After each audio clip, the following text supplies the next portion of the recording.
DJ Event Planner will change the way you manage and run your business. Streamline all of your procedures and software into one easy-to-manage system. DJ Event Planner, the ultimate online planning tool.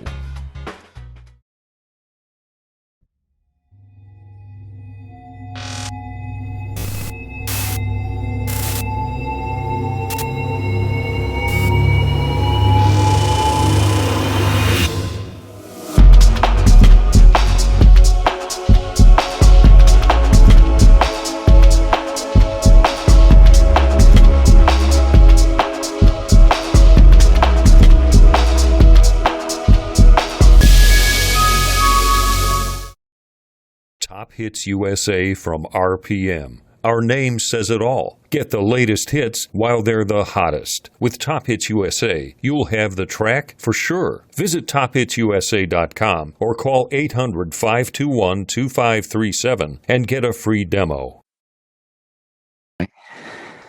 Good evening, everyone. It is Monday night. It is DJN TV Live Monday night here. I'm John Young with the Disc Jockey News TV, and tonight we are going to be talking trivia with David Wyatt. Good evening, David.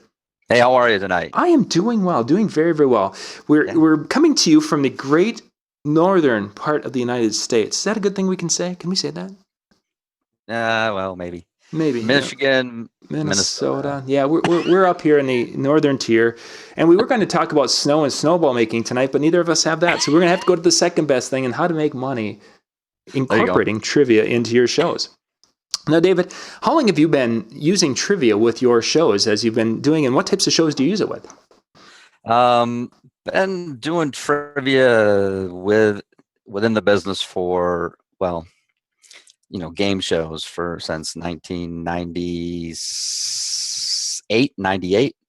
Really launched into the trivia end of it. See, I consider game shows one thing, trivia another thing. Yep, so, I would agree. Mm-hmm. So the trivia end of the business came in 2003. Very nice, very nice. So you've had an experience with entertaining in many different ways than DJ. Right. And you've been using the trivia side of it now since 2003. So now we're talking almost 14 years that you've been doing that. So let's share some ideas, because there's going to be a lot of our viewers who are maybe thinking about getting into trivia. They heard us talk about it in some of the other videos you and I have done. Right. What are some things to kind of start off, if they're thinking about it, what do they need to know to just, get into the idea of offering trivia with their shows? Well, you got to understand that trivia is different than DJing. As I see it, it's a whole different market than wedding receptions, school dances, that type of thing. Have we combined trivia with wedding receptions? Absolutely. We've had bride and grooms who have gotten engaged at our trivia shows, and then they want the beginning of their cocktail hour to be a trivia game about their life. And we've done that. And that's kind of cool when you can do that. I don't do weddings much anymore because I'm so busy doing my trivia thing. So that doesn't come into fruition a lot anymore. But we have had brides or grooms propose to their fiance on our screens. We've taken it to the reception with a trivia around their game. So I've lost. What was the question again? What it takes to get into it. But actually, maybe as you're talking about this, let's kind of maybe talk about what's encompassing a trivia show. That might be a better spot to start, and then we can talk about what it takes to get into it. Because as you're talking about doing it, and I'm thinking, we need to get what a trivia show looks like, because you mentioned it was different than DJ, which we get there, we play music, and we can be there for 4 hours. Correct. With how we do it, trivia event, corporate, your local weekly event that we do at our bar/restaurants, sports pub, whatever it is.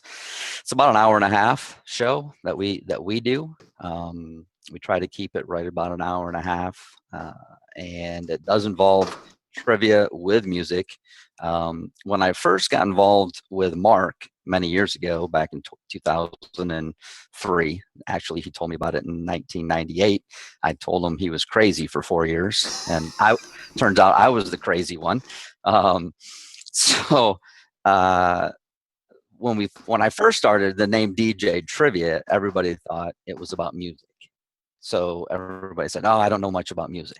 Well, and then I had to explain to them, it's trivia with a DJ. That's what it's about. So it's all kinds of trivia. So we encompass the entire geography, history, sports, TV, movies, the whole thing. But every question that we do, how we run it, is that every question has a song, and the length of the song is the timer for teams to bring their answers in. Whether, like I said, whether we're doing a wedding reception about their life, or a corporate event, a training event, a holiday party, or our weekly trivia events that we do all across the United States. So if your questions have a song tied to them, and you mentioned with the customizing it for the bride and groom, do you have to be a super creative person to do this? I mean, I could see that. If you were doing it on your own, I think you'd have to be a super creative person. But I have one of the most creative guys probably in the entire country running this thing, and his name's Mark Wilkins. And I've never met anybody more creative than Mark. Thank God I did, because I don't know that I could do this on my own. So when you have someone that creative putting together the games and making sure. Perfect example, when we first became not quite business partners yet, but he introduced me to the trivia concept, and I said, sure, let's give it a go. He said, well, why don't you write some questions for me? So I said, sure, I can do that. And good old me, it wasn't a lot of stuff on the internet yet. So, the Trivial Pursuit was out there. So I grabbed some Trivial Pursuit questions and I wrote them down, sent them over to him. And he goes, these are Trivial Pursuit questions, aren't they? I'm like, dude, how'd you know that? Because he knows what a good trivia question is. Trivial Pursuit questions are horrible. They're difficult. They're not written properly. And for the average person Trivial Pursuit was huge. Don't get me wrong. Everybody played it. Everybody wanted it. But if you go back and you look at some of those questions, they're really not that good questions. Yeah. I don't know about you. I could never answer most of them. We'd go around that board and my pie would be empty all the time because I could never get those questions right. They just weren't written properly, and they weren't written for the average person to play the game. So anyway, you do have to be creative in order to write good questions, and in order to make this game flow, you do have to be creative. And that's why it's good to have a company that has that creative aspect to it. Mm-hmm. For sure. Quite the idea of number of questions. Let's talk about the basically the kind of the format of a trivia show, and like questions and the time, and what are some things that work with that? You can look at this across the board. We think a good number of questions for a show is 20. Each question, like I said, with us has a song. Average song, 3 to 4 minutes. If you look at that, you're looking at 90 minutes after you do your promos between rounds. If you go straight through the questions, question, song, you're probably going to get done in an hour and 15 minutes. With our game, depending on what type of music you pick. We train our affiliates how to program their music to the song. So the song's either going to have something to do with the question or maybe a clue to the answer. And so that's the coolest thing that I think, and a lot of our affiliates that have come aboard, they say the coolest thing that they have found about trivia is they get to play music that they would never play at a wedding reception. They get to play the cool music that people you just like to listen to, the cool old songs or some good songs that you don't have to worry about moving the dance floor. You don't have to worry about moving it here, moving it there, and breaking it up for the crowd. You're just playing good music that has something to do with the question. So that's one thing that our affiliates really, really enjoy. So yeah, it's we get to play a lot of cool music, be creative with the music. Mm-hmm. A lot of guys like to be creative with the music, and so that's an hour and a half is pretty much what we do. Now, I've seen trivia games. I've seen guys do their own stuff. I've seen other companies that are doing it. 60 questions, trying to get 60 questions done in 2 hours.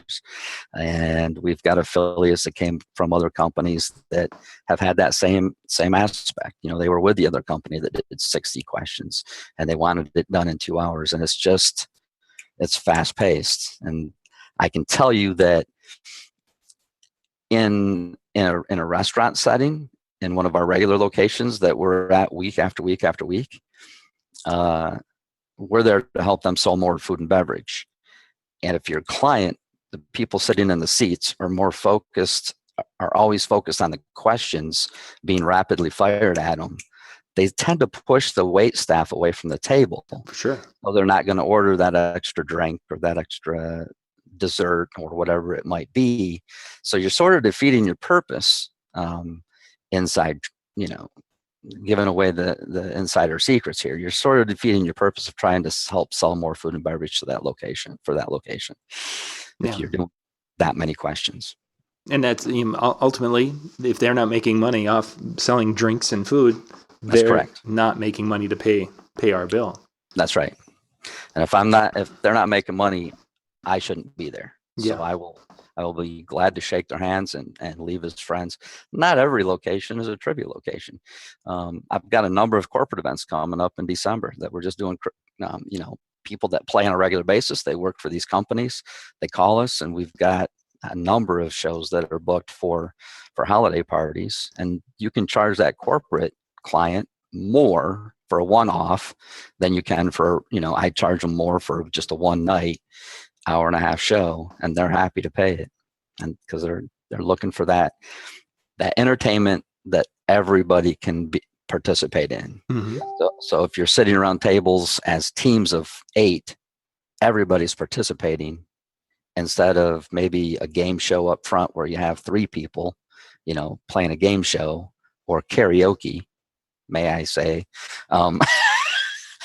You've got a few people. Everybody's participating because everybody's laughing at the person, but that's a different participation. Yeah, it's a different all the way around with that. Right. So when it comes to the shows now, that was a 90-minute show. At locations, do you do 2 shows? No. Or is it pretty much 1 show a night? Just 1 show a night. Most of our locations start at 8:00 to create that second dinner rush. Some of them go 7:30, but I won't go any earlier than 7:00. I've got one location I think that wanted 7:00. You're getting really close into that dinner hour, and if you start building that trivia night, it starts bumping into each other, and then they start running into the problem with seating. So the niche with trivia players are, they want to come out, they want to have one meal, a couple of drinks, they want to be home by 10 so they can go to work the next day. 8:00 seems to fit that time slot really, really well.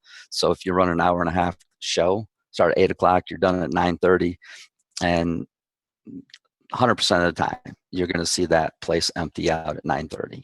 It empties right out. So when I have a full room, and if I end at 9:30, and at 9:35, 9:40, after I've handed out my prizes, I look around and the tables are empty, I know that I've really done a good job, because that was what I told that owner when I approached them to do trivia. Now, have you run into situations with the owners, again, because they need to sell? They're like, oh, can you keep them around for another half hour? Or they're trying to keep them till 10:00, or... No, I haven't really run into that. A couple of our affiliates have had 1 or 2, maybe a college in a college town, on a college campus. Mm-hmm. They'll say, hey, can we start a little later, because they don't start coming out until 10:00, and that's all good and fine. For me, that's not a trivia location. For me, I want to have that 8:00 to 9:30 deal.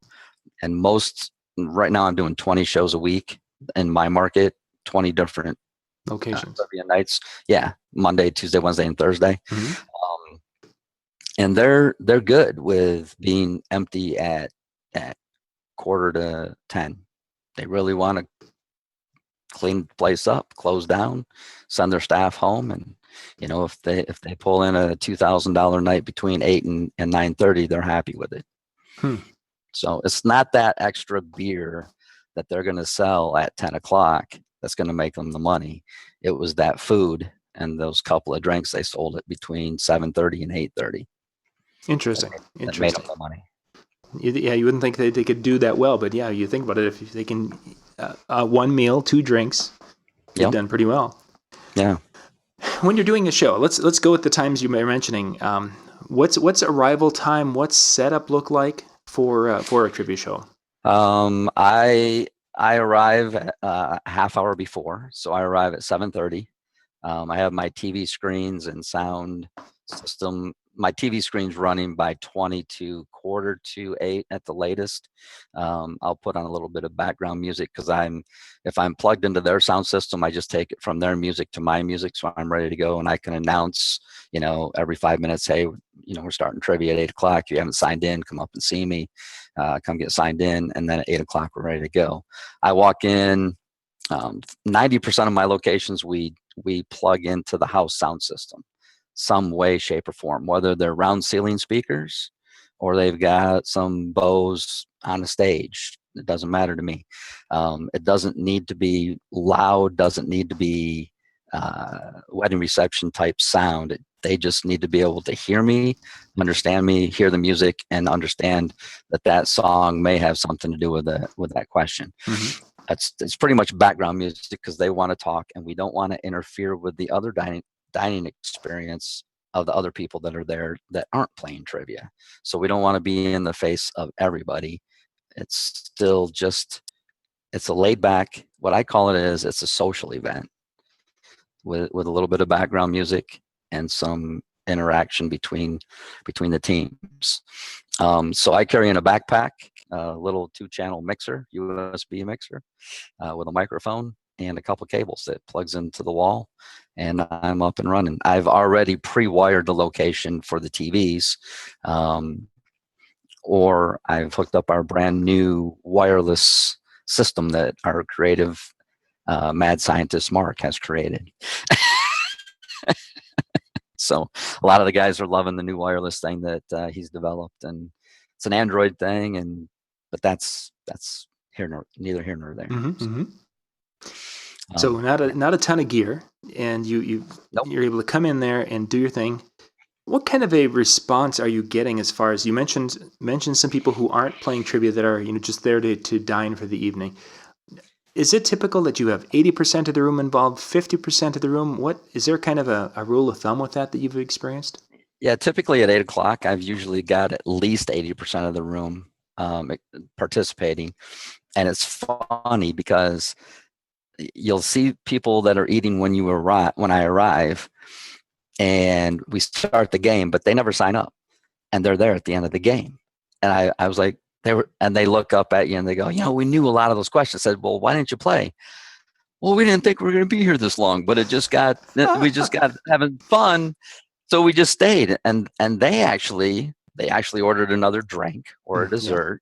Yeah. And so they didn't even participate. So they're not in my numbers that we track on our screen or in our game.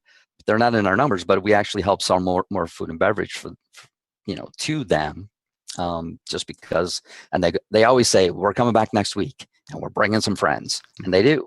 That doesn't happen all the time, but that happens a lot where we'll see people that don't sign in, but they play along while they're there, and they might leave in the end of the third round, but they were playing, and you'd see them come back. Mm-hmm.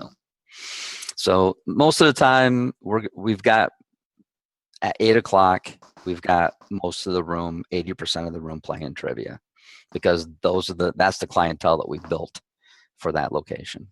We've got a couple more minutes here, and we're going to have to wrap things up about another 5 minutes. Okay. You mentioned earlier that some bars or locations are not trivia locations and some are. Now, what really dictates that? Is it size of the room, or what would tell you that? Well, there's a number of factors. Number one is whether they have TVs with us, with DJ Trivia. We're pretty much we were the only company that used TVs for our trivia. However, there are a couple other companies that are trying to use PowerPoint now to try to do what we do. TVs are key.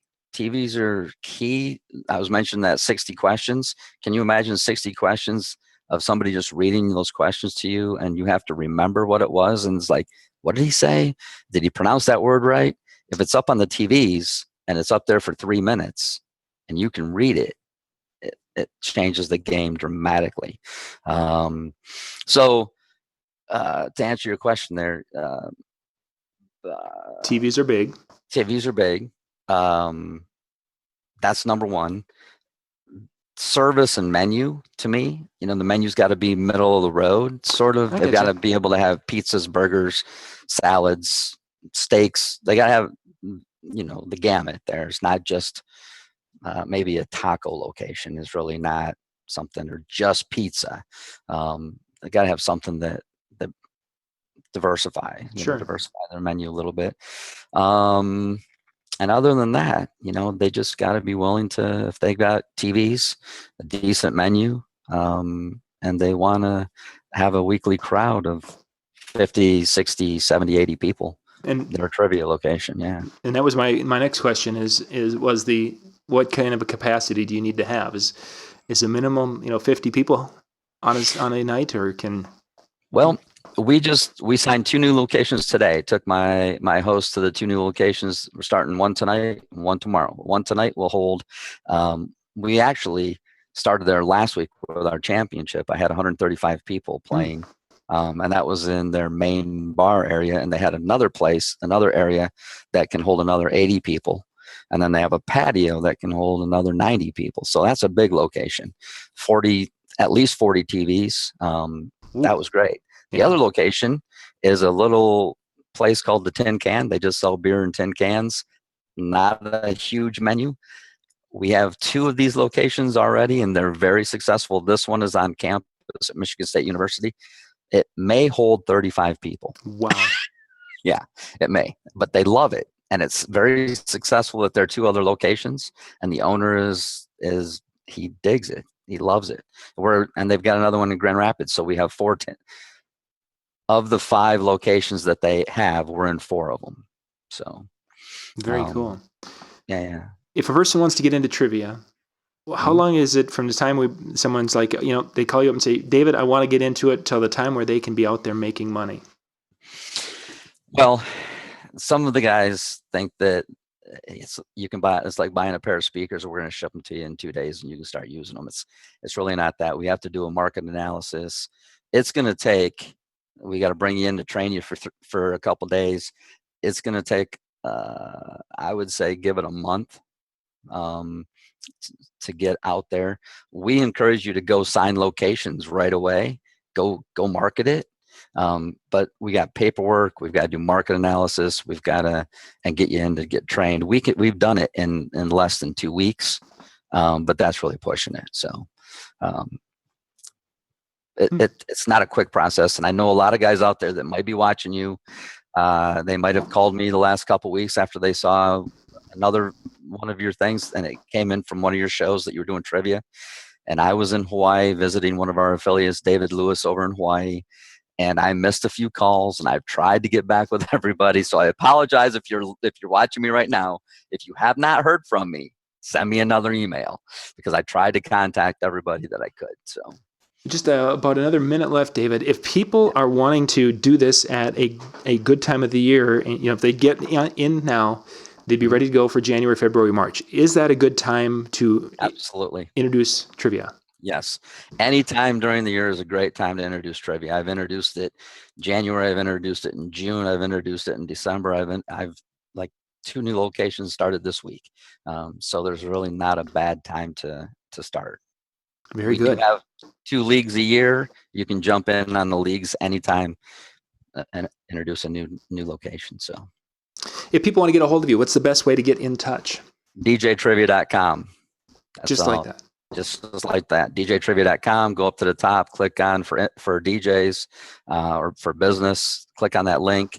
As soon as you fill out that information, it sends it both to the corporate, to me and Mark, and we will follow up as soon as we possibly can. Very good. David, thank you very much for sharing some ideas and thoughts with the trivia world. If you guys have any questions, again, djtrivia.com is a place. Give David or Mark a call, and they'll kind of walk you through what it takes to become an affiliate and part of the program. David, thanks for being on tonight. Hey, appreciate you, John. Thanks a lot. We'll be back in about 4 or 5 minutes here with Ron Ruth in our second show tonight.